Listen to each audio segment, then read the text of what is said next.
बिस्मिल्लाहिर्रहमानिर्रहीम। अस्सलामु अलैकुम रहमतुल्लाहि वबरकातुहू। आज का टॉपिक जहाद का अजर व सवाब। बदर की लड़ाई है, इस्लाम और कुफ्र की पहली जंग है। एक सहाबी हारिस रज़ी अल्लाह अन्हो अभी मैदान जंग में नहीं पहुँचे थे। एक तीर आपके सीने में आके लगा और आप शहीद हो गए। माँ को पता चला मेरा बेटा शहीद हो गया। वो रसूल अल्लाह सल्लल्लाहु अलैहि वसल्लम के पास आई और आकर कहती है, अल्लाह के नबी, अभी जंग तो शुरू नहीं हुई थी लेकिन मेरा हारिस पहले ही शहीद हो गया। मुझे ये बताओ, मेरा बेटा शहीद हुआ या वैसे ही उसकी जान निकल गई?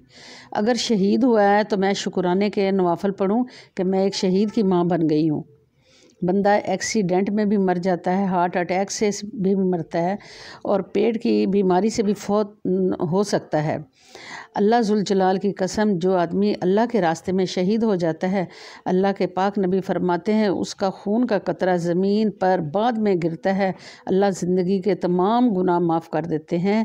शहीद का कितना मकाम है। इसलिए नबी पाक ने शहादत की 10 दफ़ा दुआ मांगी कि या अल्लाह, मेरी दुआ है कि मैं तेरे रास्ते में शहीद हो जाऊं।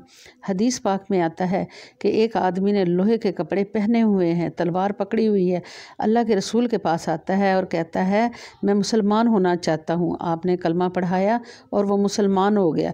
जहाद की तैयारी में था, उसी वक्त जहाद पे चला गया और शहीद हो गया। अल्लाह के नबी अचानक अपनी नज़र एक तरफ कर लेते हैं। सहाबा परेशान हो गए, पता नहीं क्या बात हुई है कि आप सल्लल्लाहु अलैहि वसल्लम ने फरमाया, मेरे सहाबा, आपका मालूम है कि मैंने मुंह उधर क्यों मोड़ा? सहाबा रज़ी अल्लाह अन्हो अर्ज़ करते हैं, ए अल्लाह के रसूल, कोई पता नहीं। फरमाया, उसको जन्नत की 2 हूरें आकर उसके चेहरे से मिट्टी साफ़ कर रही थी। सुबहान अल्लाह, शहादत का कितना मकाम है। सैयदना हंसला रज़ी अल्लाह अन्हो की कल शादी हुई है। नबी पाक सल्लल्लाहु अलैहि वसल्लम ने जुमा पढ़ा कर फरमाया कि आज हम घर में नहीं रहेंगे, दुश्मन के मुकाबले के लिए मैदान उहद में जाना है।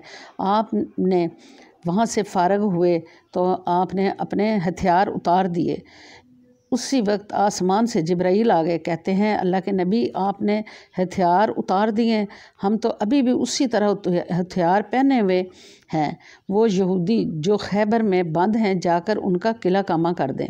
अल्लाह के नबी ने ऐलान जहाद कर दिया तो सैयदना हंसला ने जल्दी जल्दी तैयारी कर ली। बीवी दामन पकड़कर कहती है कि आप कल मुझे ब्याह कर लाए हैं, आज मुझे छोड़कर किसके सुपुर्द करके जा रहे हो?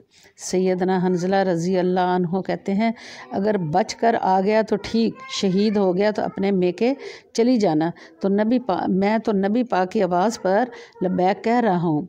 आप लड़ते लड़ते शहीद हो गए।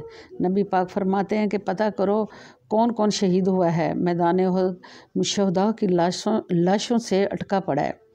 साहबा फरमाते हैं, ए अल्लाह के नबी, सब शुहदा का पता चल गया, हंसला का पता नहीं चल रहा है और ना ही उनकी लाश मिल रही है। थोड़ी देर गुजरी, अल्लाह के पैगंबर देखते हैं कि सैयदना हंसला के सर से पानी के कतरे गिर रहे हैं। रसूल अल्लाह परेशान है, पता नहीं क्या बात है, हंसला रज़ी अल्लाह अन्हो के सर से पानी क्यों टपक रहा है।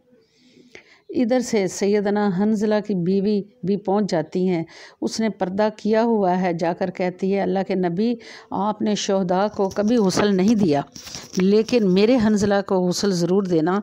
आप सल्लल्लाहु अलैहि वसल्लम फरमाते हैं, बीबी क्या बात है? ये बीबी कहती है, सरकार, जब आपका ऐलान पहुंचा तो मेरे हंसला ने ज़रूरी गुस्ल करना था, उसको वो गुस्ल भी भूल गया।